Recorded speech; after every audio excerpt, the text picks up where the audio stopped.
ঈদে মুক্তি পাবে সালমান খান অভিনীত নতুন সিনেমা সিকান্দার। এই সিনেমায় 28 বছরের রাশমিকা মান্দানার সঙ্গে জুটি বেঁধেছেন 59 বছর বয়সী সালমান খান। সিনেমা মুক্তির আগেই চর্চায় তাদের রসায়ন। গত রোববার মুম্বাইয়ে সিনেমাটির ট্রেলার প্রকাশ অনুষ্ঠানে হাজির ছিলেন সিকান্দারের শিল্পী ও কলাকুশলীরা। সেখানে রাশমিকা মান্দানার সঙ্গে 31 বছর বয়সের ব্যবধান নিয়ে কথা বললেন সালমান।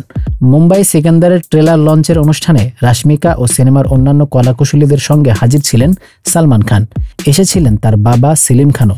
মঞ্চে কথোপকথনের সময় অল্প বয়সী অভিনেত্রীদের সঙ্গে কাজ করা নিয়ে ট্রোলের প্রসঙ্গ টেনে আনলেন ভাইজান নিজেই। তিনি বললেন, অনেকেই তার ও রাশমিকার 31 বছর বয়সের ব্যবধান নিয়ে প্রশ্ন তুলছেন। লোকজন আমার আর নায়িকার মধ্যে 31 বছর বয়সের ব্যবধান নিয়ে কথা বলতে ব্যস্ত।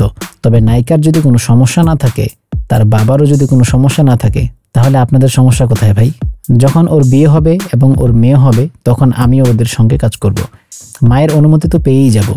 সালমান যখন মজা করে কথাগুলো বলেছিলেন, তখন লজ্জায় মুখ লুকাতে দেখা যায় রাশমিকাকে। এদিকে গতকালই এসেছে বহু প্রতীক্ষিত সিকান্দারের ট্রেলার, যেখানে লার্জার দ্যান লাইফ রূপে দেখা মিলেছে সুপারস্টারের। অ্যাকশন প্যাকড ছবিতে দেখানো হয়েছে মুম্বাইয়ের একটি অপরাধী চক্রকে ধ্বংসের গল্প। ঈদে মুক্তির অপেক্ষায় থাকা সিনেমাটি পরিচালনা করেছেন AR মুরুগাদোস।